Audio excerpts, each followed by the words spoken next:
Good evening and welcome to the Pompey Politics podcast. It's another Prime Minister's Question Time special. I'm Ian Tiny Morris. And I'm Simon Sansbury.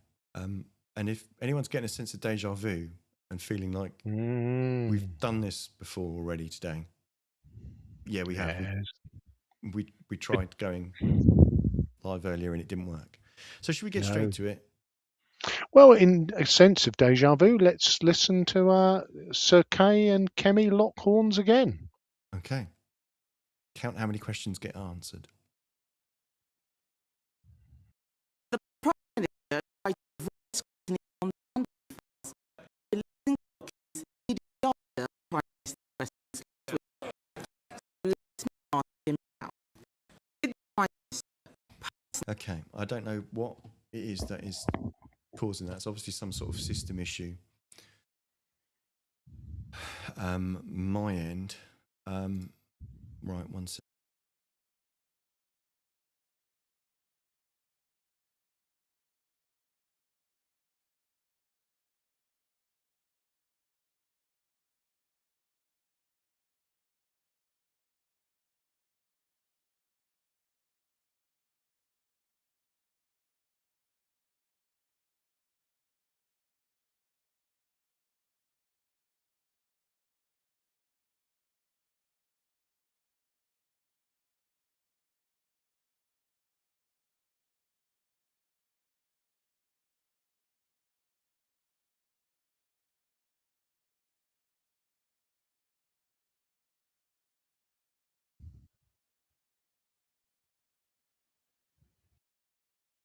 appointing him as our ambassador to Washington? Prime Minister. Mr. Speaker, let me start where I must. This was my mistake in making the appointment, and I've apologised to the victims of Epstein. I do so again. The government is complying with the humble address in full, but we are also continuing to support the police in their investigation. The matter of process was looked at by the independent advisor on ministerial standards. It's clear the appointment process wasn't strong enough, and that's why I've already strengthened it. But it was my mistake, Mr. Speaker, and I've apologised for it. She should follow suit and apologise for a gross error of judgment in calling for the UK to join the war in Iran without thinking through the consequences. Mr. Speaker, I know he doesn't want to talk about the documents he tried to bury last week. He's going to try and talk about anything else, but he's not going to get away with it. I asked him a question he did not answer. We know the Prime Minister was warned about the risk of appointing Peter Mandelson. This is not about the process. He knew that Mandelson stayed in Epstein's house after Epstein had been convicted for child prostitution. He knew that, so I will ask him again. Did he speak to Peter Mandelson about this before the appointment, yes or no? Prime Minister. Mr. Speaker, I've already made clear that he was asked questions and gave untruthful replies. The government is complying with the humble address. The process has been set out. The independent advisor has looked at it, and he said, quote, the relevant process for a political appointee was followed. Now, obviously, this is a question of my judgment, but what about her judgment? She wanted to rush into a war with Iran without thinking it through. At the weekend, Mr. Speaker, three weeks in, she said, oh, there isn't a clear plan behind the US strikes in Iran. That's the question she should have asked at the start. The decision to commit the UK to a war is the biggest decision a Prime Minister can take, and she got it completely wrong. I didn't hear an answer, Mr. Speaker, and he's right. It is about his judgment. He has repeatedly told us that Peter Mandelson lied to him, but he won't tell us if he actually picked up the phone and spoke to Mandelson before appointing him. This doesn't make any sense. The Prime Minister told us on the record, and I quote, I believed the lies he told me. If the Prime Minister didn't speak to him, how can he say he lied to him? Prime Minister. Speaker, the process is clear. It's been looked at by the independent advisor. And she asked me about the process and judgment on appointments. She appointed the Shadow Justice Secretary. He said last night that Muslims praying in public, including the Mayor of London, practicing his faith, are not welcome. He described it as an act of domination, straight from the Islamist playbook. If we're in my team, he'd be gone. It's utterly appalling. She should denounce his comments and she should sack him. He wants to talk about justice secretaries. His justice secretary is abolishing jury trials. My shadow justice secretary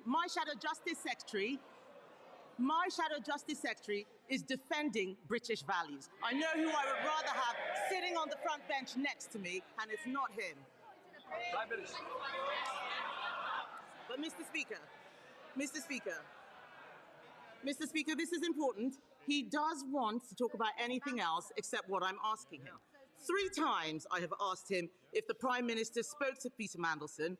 3 times he has refused to answer. We can only assume he did not speak to Peter Mandelson.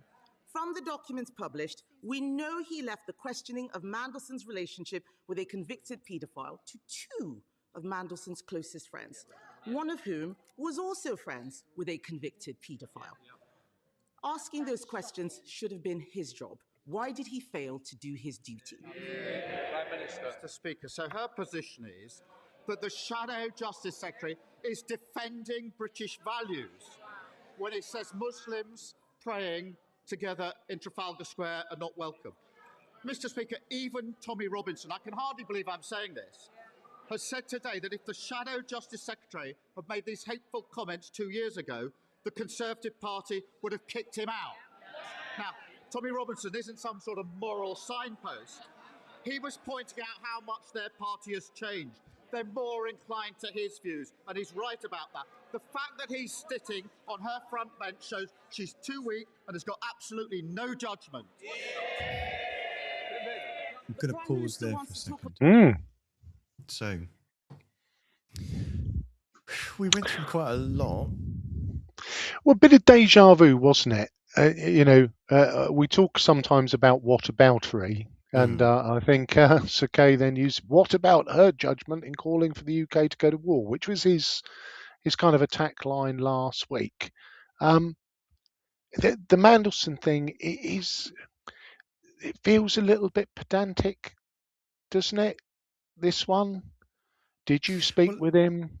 I just feel, how much can you flog it for until you get a conclusion to the police investigation, until all of the materials are released, which won't be until after the police investigation is concluded. So it's and for me, it is a process question, isn't it? It's that piece of, and I guess the bit none of us understand is again, without rehashing the whole Mandelson thing, what's he known as, the Prince of Darkness or the Creature of the Night, or it's not like it was new news. So there is there are the questions remain over how he was appointed, but I'm not sure we're squeezing any more out of that. There's no fresh now. insight coming out, No, is there? no. And similarly to she would have taken us to war. It's like, yeah, you did all that last week. So that was all a lot of old nonsense. And so we move into a new, not Prime Minister's questions, but Prime Minister's, what shall I put it, changing the agenda onto whatever the Shadow Justice Secretary said. And again, because I've not seen it verbatim, I'm not quite sure what he said. No, it's it's just, again, a kind of, these aren't the questions being asked, and instead the response is, but you did this, and we get that you don't like each other and that you disagree with each other, but it's not kind of going anywhere, is it? Let's play on.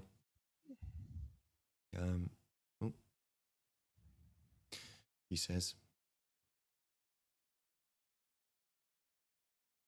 about my leadership, I'm shocked because his former deputy has just fired the starting gun on the race to replace him. And I'll tell him one thing, she and I both agree that this weak man should be replaced by a strong woman.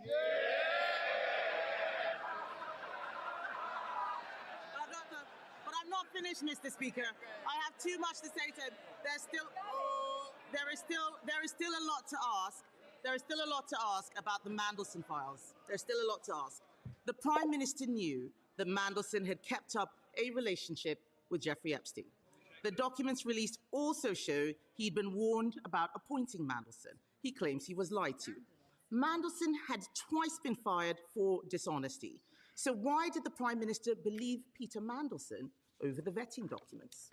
Prime Minister. Mr. Speaker, she asked about leadership. When I see religious events in Trafalgar Square, when I see Hindus celebrating Diwali, when I see Jews celebrating Hanukkah live, when I see Christians performing the Passion of Christ, or Muslims praying, that shows the great strength of our diverse city and country.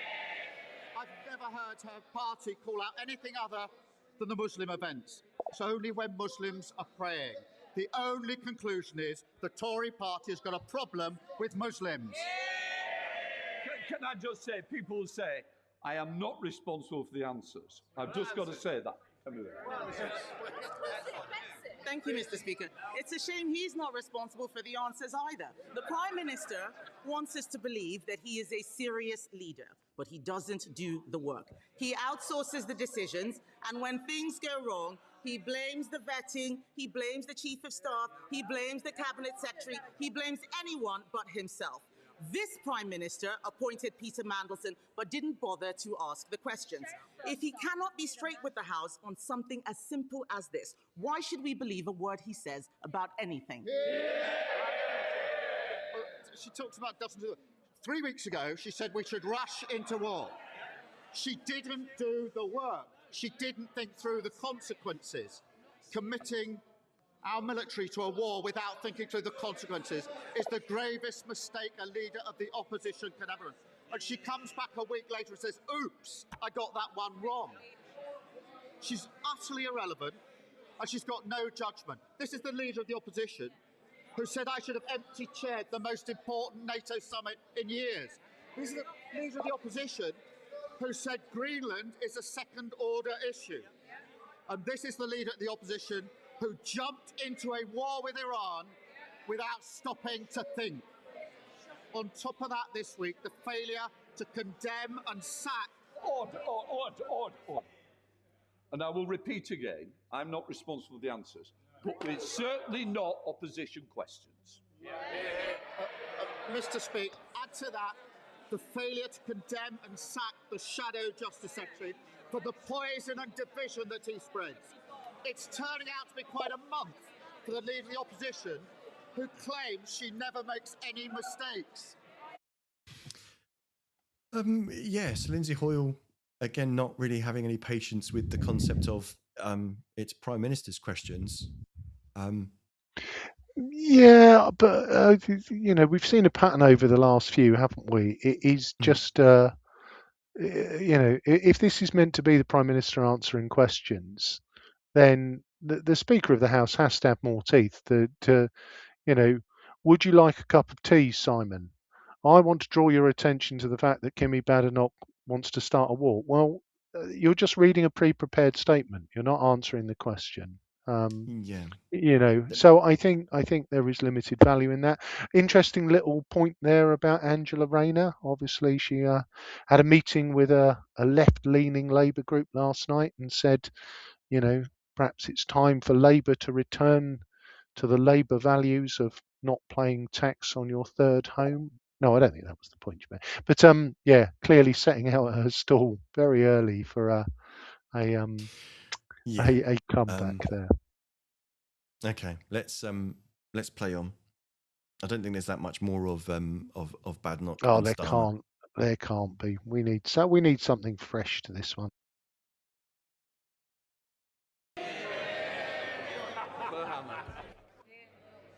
Sir Ed Davey, leader of the Liberal Democrats. Thank you, Mr. Speaker. And can I join the Prime Minister in offering my condolences to the family and friends of the two young people who've been killed by the meningitis bug in Kent and all those affected by this horrifying outbreak. Mr. Speaker, Britain's independent nuclear deterrent is critical for the defence of our nation and for the whole of Europe. But the current Trident missiles will reach the end of their lives in the 2040s, so we have to make a choice now.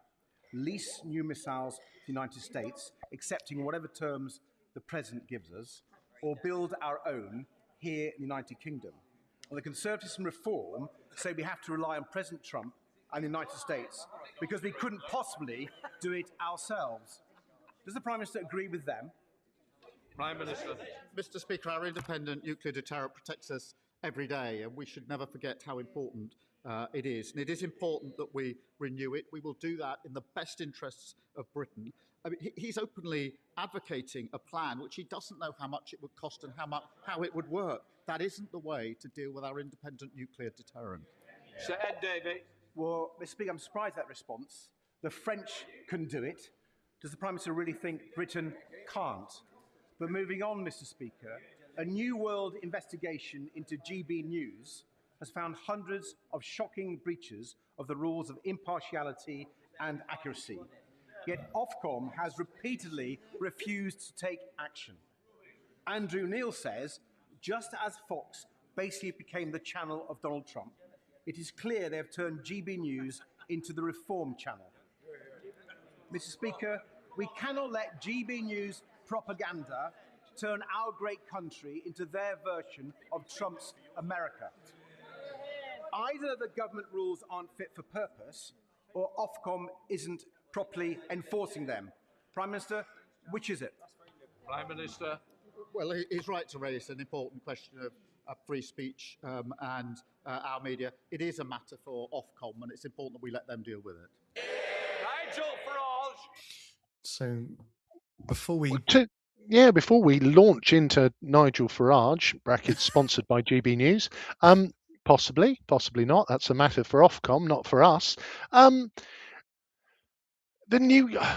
nuclear deterrent. Would it be better if Britain built its own missiles? Yeah, I think so. But I guess there's an element of, I don't know whether any lads or lasses have got some plans for nuclear missiles in a filing cabinet anywhere. They strike me they're not going to be the kind of things you can just knock up with a set of plans that you download from the internet. And I get that. Or if you try to, you should expect someone knocking your door. You would expect to knock at the door. Don't do that. But there is an element of, and look, you could never guarantee anything with Donald Trump. The bogeyman of Donald Trump is like, he's halfway through his second term. Okay, he might change the rules and have a third, but he's getting near the end of his shelf life. 2040 is a long way away. And will the US return to normal politics? And I'm putting that in air quotes. I don't know. But I'm not sure we can be building those, we can be making those really important and expensive strategic decisions because Donald Trump's a lunatic. I guess the counter to that would be that's precisely the reason why you should, because we don't know. The future's unpredictable, and if we leave it to the 2040s, it will definitely be too late to come up with our own solution. Yeah. And if you're going to get cracking on it, you should at least get someone to be exploring it from a feasibility perspective now, rather than wait until 2040. Yeah, possibly. I mean, if the French make them, I'm sure they'll cut us a good deal. It's not a bad idea, but it does need the reason for doing it. The reasons for doing it aren't because of President Trump, are they? They're bigger and better than that. And I thought the second question was a bit of an odd one, because do we think that anybody who watches GB News believes it's an impartial news source? I gather you could. I mean, I guess you could. You could probably. I mean, we don't have a sample of GB News audience members, and I don't know how much of an overlay there was between our audience and theirs, but I suspect that a certain proportion of their audience would consider them to be the only factual news, and that all the other ones are biased. So, I think, yeah, there's a point, but there's also a point of either the regulator doesn't have the right operating parameters, or it doesn't have enough teeth to basically do what it needs to do. But you either have standards of truth and factuality regarding and impartiality regarding news, or you don't. Yeah, and I guess I might be biased towards GB News because I've been on there twice. Yeah, but you're not. They're not shoving money in your direction in order to do that. I guess No, I just find it strange unfortunately that not. there's. I guess the point that's trying to be made is that on one hand, the BBC can't seem to do anything but trip over its own shoelaces in its desperate attempts to try to be balanced by producing completely impossible impossible kind of different points of view, but at the same time letting stupid things slip that basically shouldn't be kind of broadcast and scoring massive own goals. So on that, we seem to have a different standard that we apply to them, which some may possibly argue is justified because of how the license fee works. But who knows? That's a different episode. Let's should we listen to what Let's the see right what honourable gentleman from the member Clacton from has, somewhere near Clacton. yeah, Mar-a-Lago.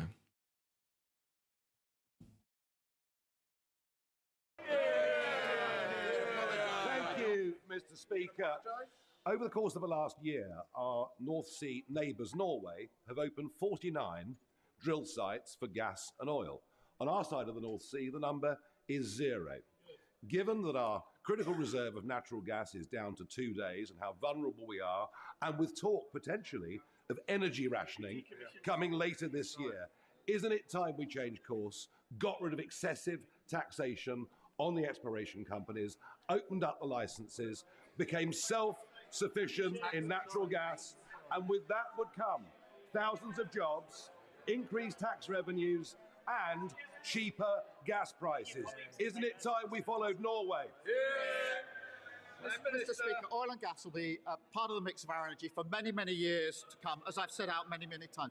But he's now highlighting the consequences of the war that he said we should rush into. He wanted us to go to war. He said it was perfectly clear that we should support the strikes. Then, just like the leader of the opposition, a week later, he said, oh, no, I got that one wrong. You can't make mistakes about decisions as serious as committing to war. It's a gross error. Okay, so a short one. The leader of Reform only getting one question.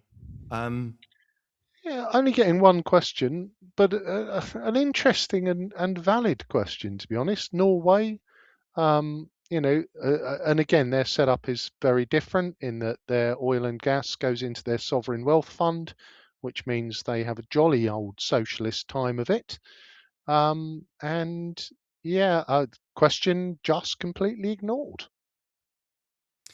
Yeah, again, a different topic that we won't opine on regarding kind of the point. But again, it's not. At what point do we stop calling it PMQs and just call it something else? Well, it's a pantomime that. Yeah, and I think for me that it is a piece where I guess if we look at the wider issue, does this actually? This is kind of our showpiece window on UK politics, doesn't it? Mm.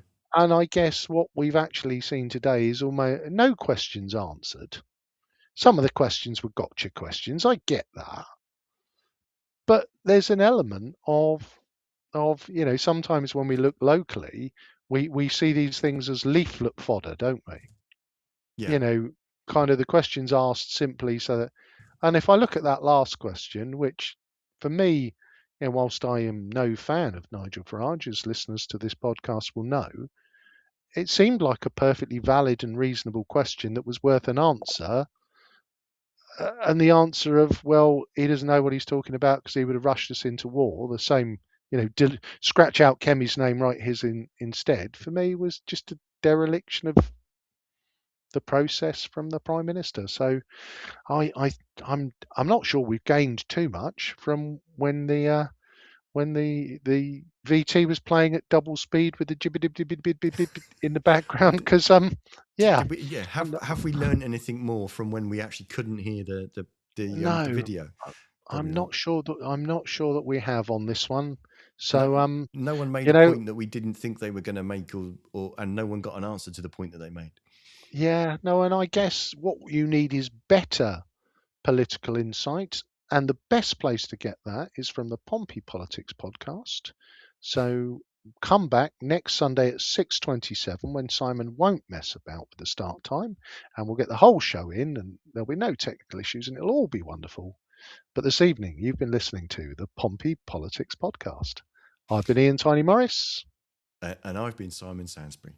Thank you. Join us on Sunday. Remember, the deadline to register to vote in May's local elections is 11:59 p.m. on Monday the 20th of April. Use the QR code on screen to take you to the Electoral Commission's website, where there are further details about registering to vote, as well as information where you can confirm where you would need to vote if you're voting in person on the day. Other deadlines apply to register for postal or proxy voting. Don't forget, if you're voting in person on May the 7th, you'll need to take photo ID to be able to vote.